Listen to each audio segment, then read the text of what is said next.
تفضل, you stand here. Oh, okay. تمام.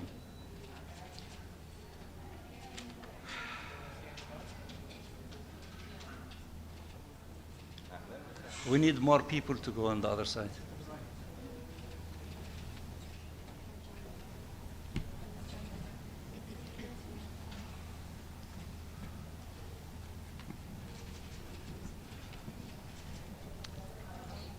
Are we okay? Well, thank you very much for responding to our request to meet with you.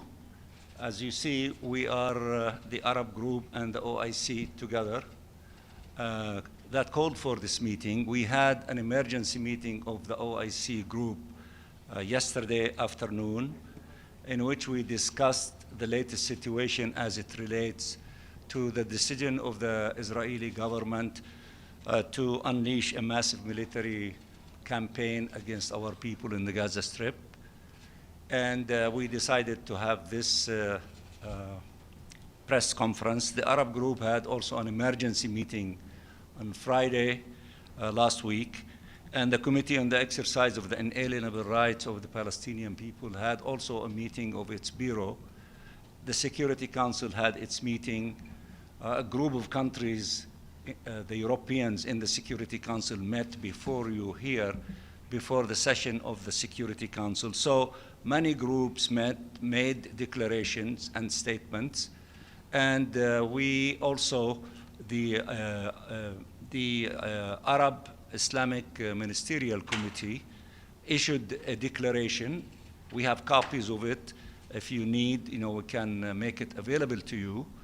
And we decided in the OIC meeting yesterday to read a summary statement to you stemming from the the Arab OIC Ministerial Committee on the plan of the Israeli government to escalate the military situation and to bring more condemnation against our people in the Gaza Strip. We condemn that, as the committee does, and we demand, all of us, an immediate ceasefire and humanitarian assistance to our people. But I let my sister, the Chargé of Türkiye, to read the statement, which is the summary of the Ministerial Committee declaration, because Türkiye is presiding over the Ministerial Council of the OIC.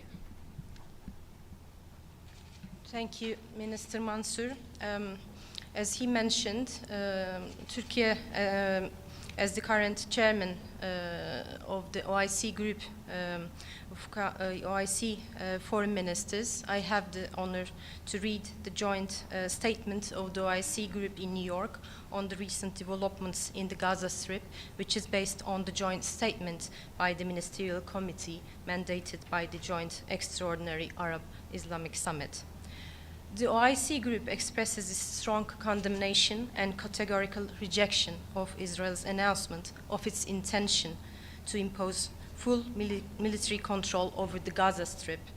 We consider this announcement a dangerous and unacceptable escalation, a flagrant violation of international law, and an attempt to entrench the illegal occupation and impose a fait accompli by force, in contravention of international law, international humanitarian law, and relevant United Nations resolutions.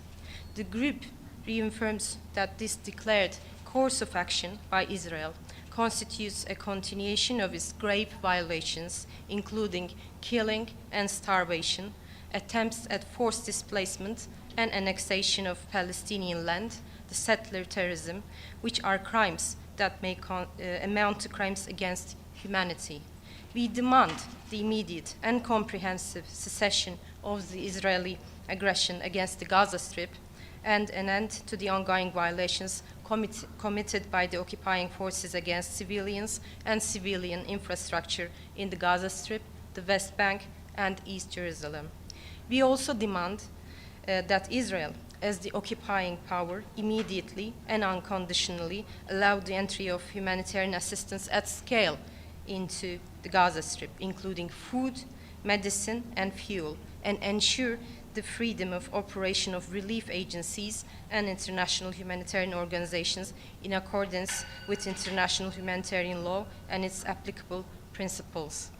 We reiterate our full support for the efforts undertaken by the Arab Republic of Egypt, the State of Qatar, the United States of America to achieve a ceasefire and reach an agreement for the exchange of prisoners and hostages as a fundamental humanitarian entry point to de-escalation, alleviating suffering and ending the aggression.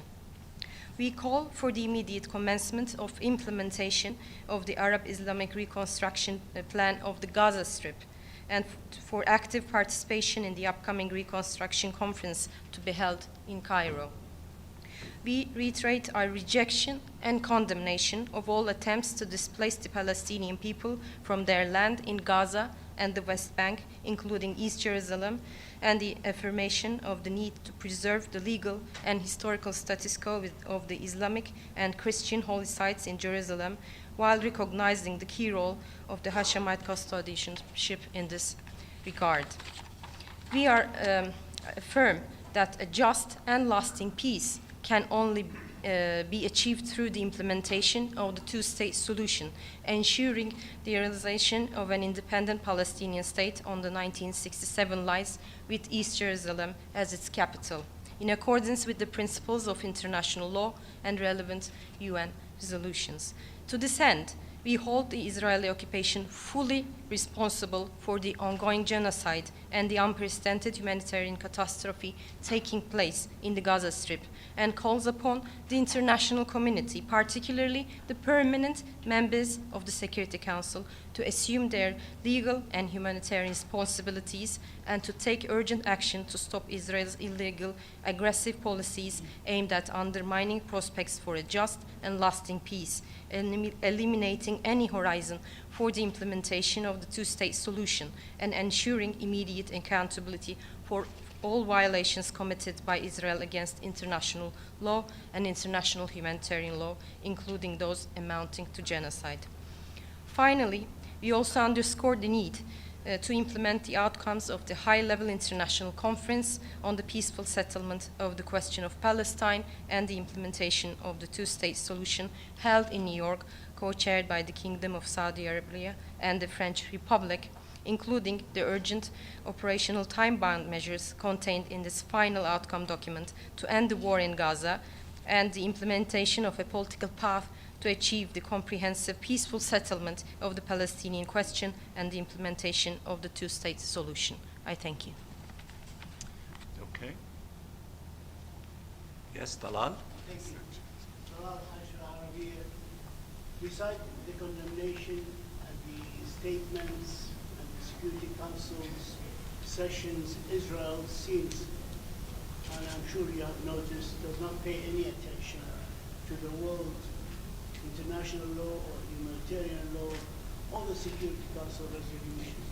Beyond that, what can the Muslim and Arab countries do to force the Israeli government to implement the minimum of human rights? We also yesterday, the extrajudicial killing of journalists like ourselves, just to silence the voices in Gaza before they invaded. What can we do besides reading statements and communications? Please, anyone. Thank you. We fully concur with your views expressed particularly for the killing of the journalists. This is a deliberate policy to silence the journalists, but we were all aware that the truth cannot be silenced.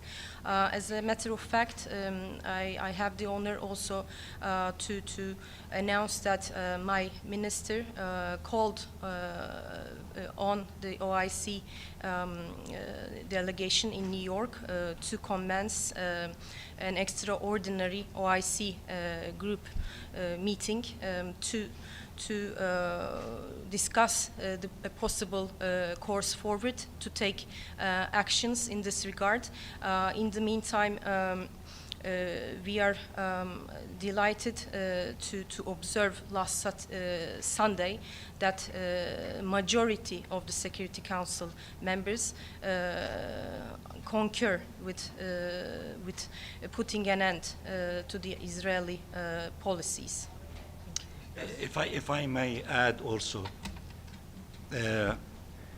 the conference that took place the end of last month in New York was predicated in its concept paper that this is an action-oriented conference, which means that in addition to reiterating, as you have indicated, the principled position which we appreciate in terms of a just solution to the conflict, which requires the end of this illegal occupation and allowing the Palestinian people, among other things, to exercise self-determination, it requires practical steps by the institutions of the UN, including the Security Council, and it has to shoulder its responsibility. And we appreciate the relatively cohesion and unity by almost everyone in the Security Council demanding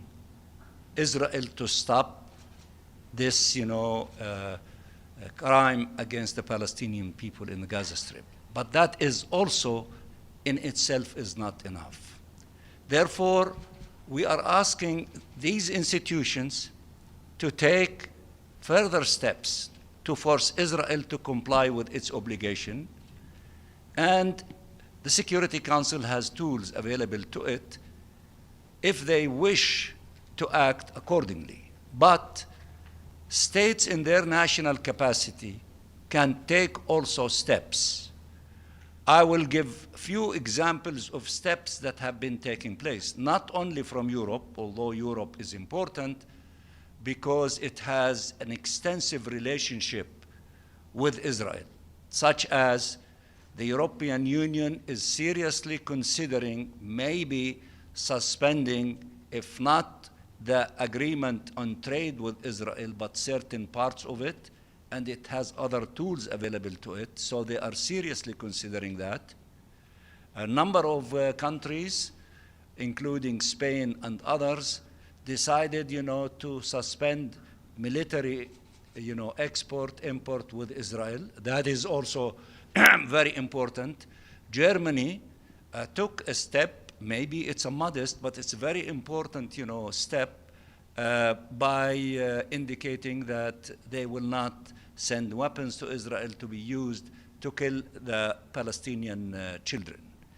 Now, on the countries of the south, my sister from Türkiye forgot to say that early in this aggression, they took measures to suspend many of their trade relationship, with Israel and arms sales. Colombia, for example, severed the diplomatic relationship with Israel and decided not to send any of its coal to Israel because they export coal and they have other relationship about sending CO2 to Israel. They suspended all these things. These are examples in which a growing number of countries are considering taking measures in their national capacity. And I think that momentum is getting bigger and bigger, and we need to succeed collectively from all these parts, including the different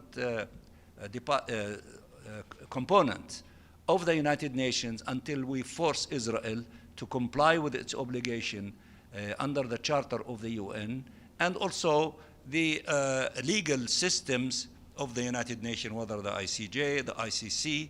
Although these institutions, they move slowly, but nevertheless they are also acting. But I think what is really significant that Europe is now acting in a practical way and thinking in a practical way, in a fast way that should be complemented by all other countries in order to bring Israel into compliance. So we are now in the midst of this stage.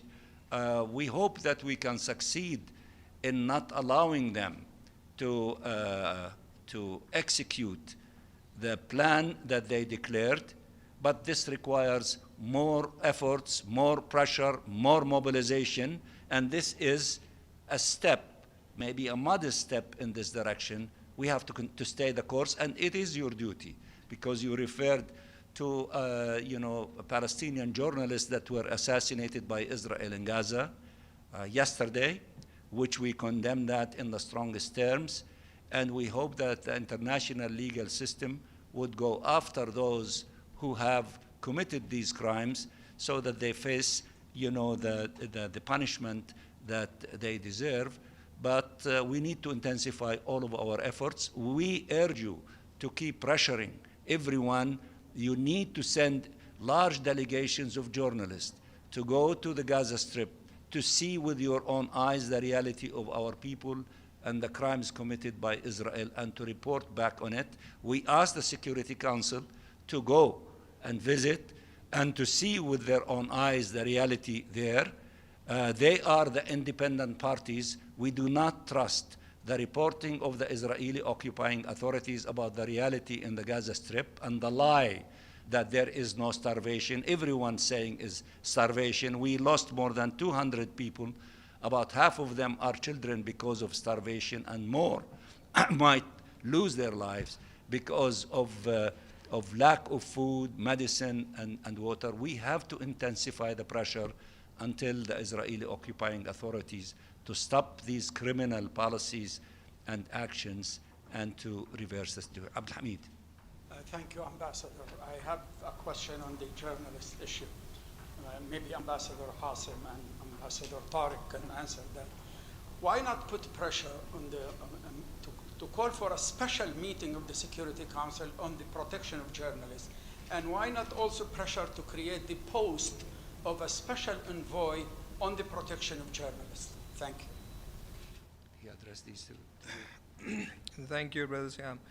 I would put it more broadly. I think as Ambassador Riyad Mansour was explaining, Israel's continued and persistent, blatant violations of international law and its total disregard for UN Security Council and General Assembly resolutions on the question of Palestine, and the impunity that it has enjoyed so far, are being increasingly questioned by the international community. And I think you have seen the international conference on the two-state solution and the question of Palestine.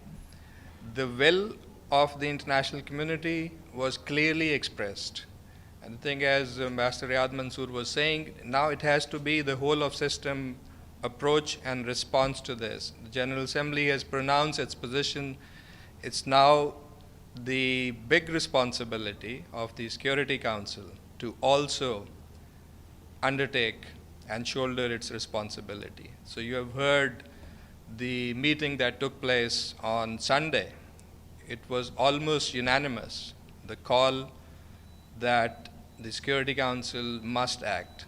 And I think for us, for Pakistan as a member of the Security Council, we cannot accept that we are years later going to be blamed that the Security Council did not act. So we are determined.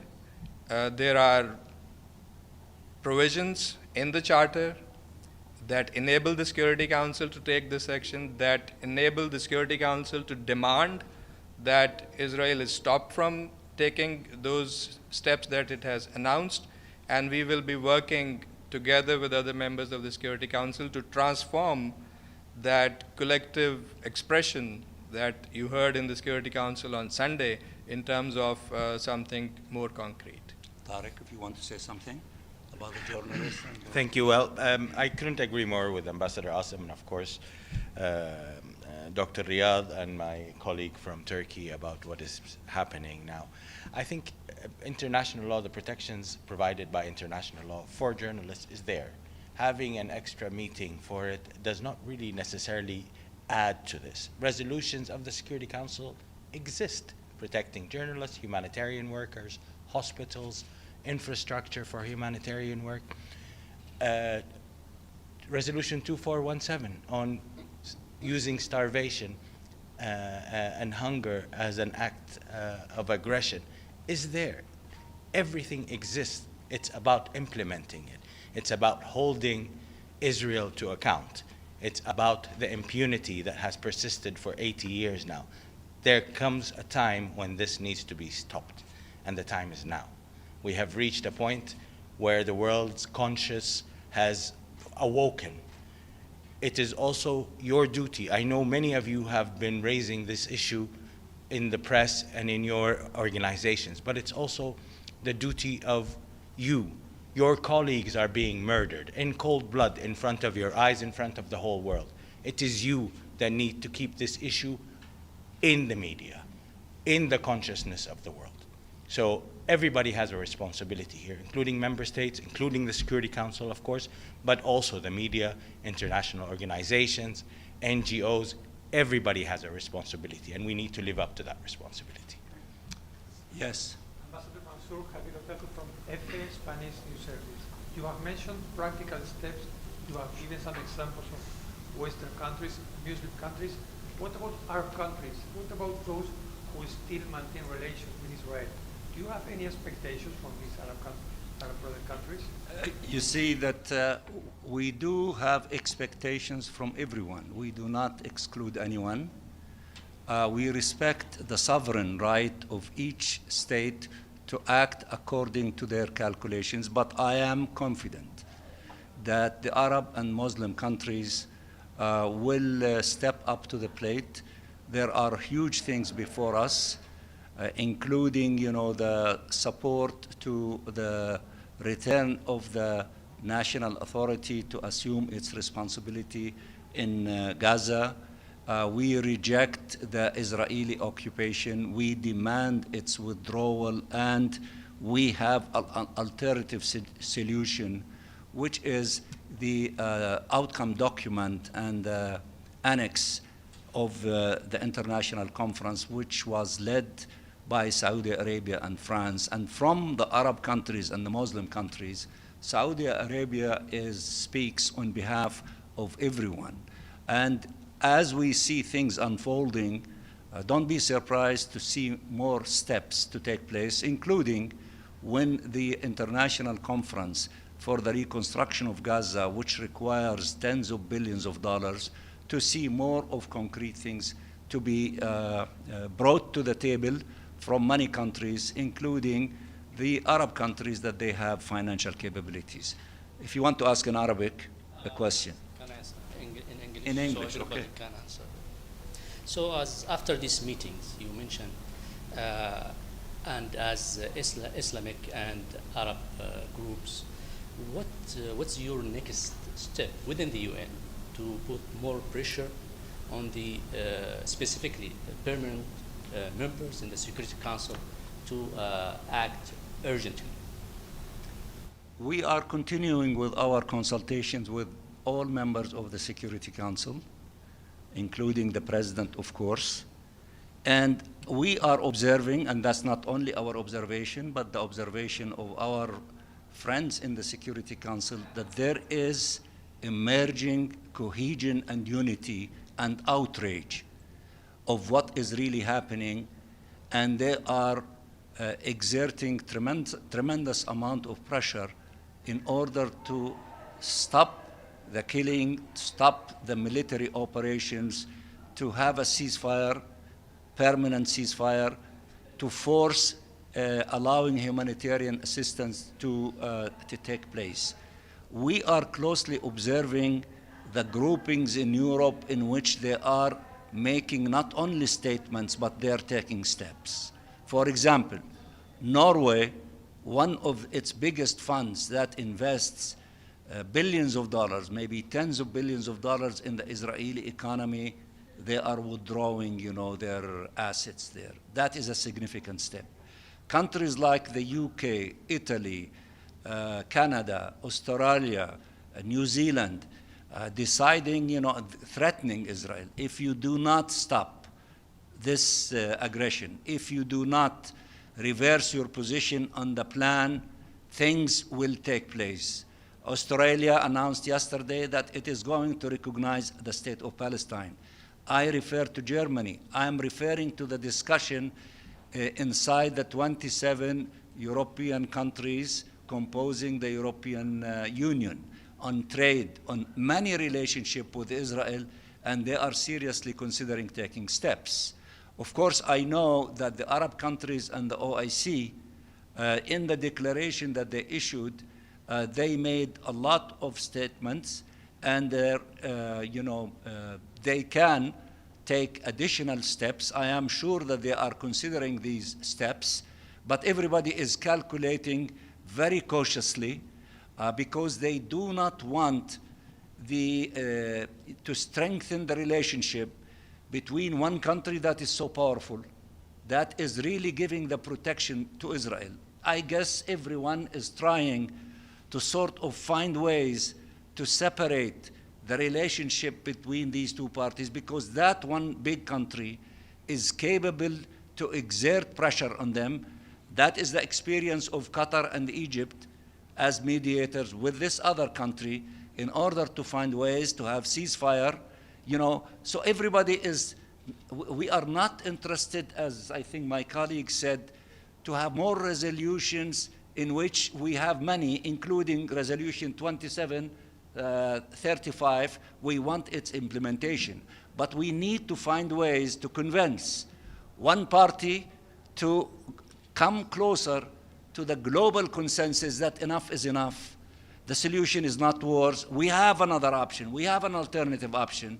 And the alternative option was decided by the international community in the declaration and the annex of the International Conference on the Two-State Solution, which will be resumed on the 22nd of September in New York. So therefore, while we see what is really happening, and we are playing a big role, all of us, in maintaining it, in keeping it united, not fragmenting it, strengthening it, so that to try to find ways to have a crack between the Israeli belligerent, vicious, criminal government and one state that is giving it protection, quasi-protection, because if we succeed in that issue, I think that would accelerate many practical steps to be announced by many countries, and then Israel cannot withstand such a pressure from all of them. We are acting responsibly because if we do not act in that manner, it will cost our people tens of thousands killed, injured, and expelled. Now, somebody might say tens of thousands of our people have been killed. That is true, but now there is nothing that we can do about those who were killed, but we can do a lot about saving the lives of those who are still alive, and it is our responsibility to do everything possible in order to save their lives. I think we have enough, but we will keep you informed. Okay, I cannot say no to you. Tfaddali. One question. During the high-level conference on the two-state solution, France and Saudi Arabia asked all countries to sign the declaration going to their mission. I would like to know if you have any count on that and what can we expect for the General Assembly. Thank you. You're asking the wrong person. You have to ask France and Saudi Arabia. But in my speech in the Security Council Sunday, and we say it in front of everyone, we urge everyone, those who have not sent messages to France and to Saudi Arabia, declaring that they are joining and approving the declaration and the annex, to do so. I think that by September, we hope that we will be having more than 100 additional countries than the maybe 30 or 40 that have signed this declaration so far. We need to make that the blueprint of the global consensus of the international community on the alternative plan. It is not our destiny. It is not the destiny of the Palestinian people to have an eternal conflict with Israel and to keep losing thousands of our children and women and our people on the hand of this war machine by Israel. It is our duty to convince everyone that there is another alternative, the alternative of immediate ceasefire. As we see the millions, the hundreds of millions in all capitals are saying they want to save the lives of the Palestinian people, ceasefire now, that's their cry. And the leaders who are not yet convinced of that message should listen to everyone. We should stop the fighting, we should stop the killing of the Palestinian people, and then get to the business of ending this illegal occupation and allow the Palestinian people to enjoy freedom and dignity in their own independent state with East Jerusalem as its capital. It's not easy, it is difficult, but that is the correct path, that is the moral path, that is the legal path, and we need everyone to contribute in their own way, including journalists. As my brother, Tariq said, as you tell us what we are doing, and that is a legitimate question you ask us, we are also telling you, tell the story of the Palestinian people. Tell about the crimes in which more than 270 journalists were killed trying to tell the story of our people in the Gaza Strip. And more than 400 individuals from humanitarians, brave ones, most of them from UNRWA, who gave their lives trying to distribute humanitarian assistance to Palestinians who are in need, especially children of these humanitarian assistance. We all need to do our share of fighting for justice for the Palestinian people and fighting against this criminal genocidal regime in Israel who thinks that they can eliminate the Palestinian people. There is no force on earth that can eliminate the Palestinian people, and we are entrenched to our land, and we will put, with the help of everyone, an end to this tragedy and enjoy freedom and dignity when we exercise our right to self-determination. Again, I thank you very much for being with us today, and I want to thank my colleagues, the OIC, the Arab Group, the Committee on the Exercise of the Inalienable Rights of the Palestinian people, and we will meet with you as often as needed. Thank you. Thank you. This way.